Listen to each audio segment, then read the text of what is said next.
massive overspending and escalating energy prices. And that is why today I will also declare a national energy emergency. We will drill, baby, drill. Ang pinag-aagawang teritoryo sa South China Sea or West Philippine Sea ay lalong lumalala at dahil dito, ang Pilipinas ay gumagawa ng paraan upang mapalakas ang sandatahan at ito ang isang nakikitang mas konkretong paraan. Interesado ang mga kumpanya sa United States sa mga proyekto ng langis at gas sa Pilipinas. Sinabi ng punong enerhiya ng Maynila dahil ang mga tensyon sa Beijing ay humadlang sa paggalugad sa mga pinagtatalunang lugar sa South China Sea.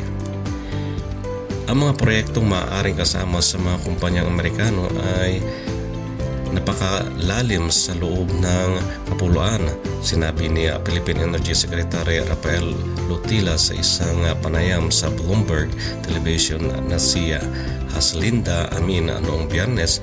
Tumanggi siyang pangalanan ang mga kumpanyang nakabinbin ang mga pangako ng kumpanya. Ngunit sinabi ang ilan sa kanila ay maaring mga mamumuhunan na bumalik sa rehiyon. Ang mga kumpanyang Amerikano ay tiniyak sa amin na ang kanilang interes ay hinihimok ng ekonomiya at hindi ng mga pagbabago sa mga pampulitikang administrasyon, sabi ni Lutila. Ang Pilipinas ay nagsasaliksik ng mga paraan upang palakasin ang supply ng enerhiya dahil ang mga pangunahing Palampaya gas field nito na nagsusupply ng ikalimang bahagi ng mga kinakailangan sa kuryente ng bansa ay malapit nang maubos. Ang mga tensyon sa Beijing ay humadlang sa Maynila na tuklasin ang mga pinagtatalunang lugar ng mayaman sa enerhiya sa South China Sea. Natigil ang mga gawaing eksplorasyon ng PXP Energy Corporation na nakalista sa Pilipinas sa Red Bank ng South China Sea sa gitna ng alitan ng karagatan na muling sumiklab nitong mga nakaraang linggo dahil sa pagkakaroon ng malaking barko ng China malapit sa baybayin ng bansang East Asia. Sinabi ng service contractor ng Malampaya noong nakaraang taon na naghahanda itong mag-drill ng mga bagong balon para sa mapalakas ang produksyon. Ang pagbabarena sa mga malapit ay nakatakdang magsimula sa taong ito at sa 2026 o 2027. Magkakaroon tayo ng karagdagang gas na dumadaloy mula doon, sabi ni Lutila.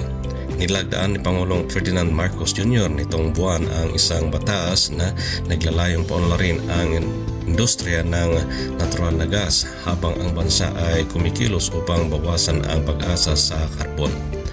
Ang bansa sa South Asia ay lubos na umaasa sa imported na karbon, langis at gas na ginagawa itong mahina sa pandaigdigang pagbabago ng presyo na naapekto sa mga gastos sa enerhiya para sa mga industriya.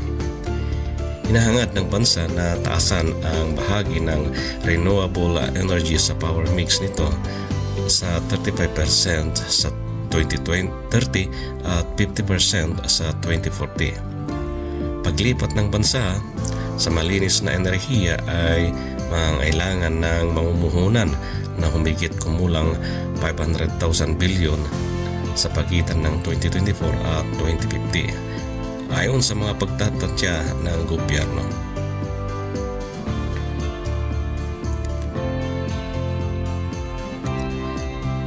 Kung nandoon ang financial resources, we can go as the sky is the limit as far as renewable energy is concerned, Lutila said. Ang hamon ay nasa gastos. Si Marcos na manungkulan noong 2022 ay nanligaw sa mga dayuhang kumpanya upang mamuhunan sa sektor ng renewable energy ng kanyang bansa. Nilagdaan ng Pilipinas ngayong linggo ang isang deal sa United Arab Emirates-based Masdar para sa pangmatagalang renewable energy investment na nagkakahalaga ng $5 billion.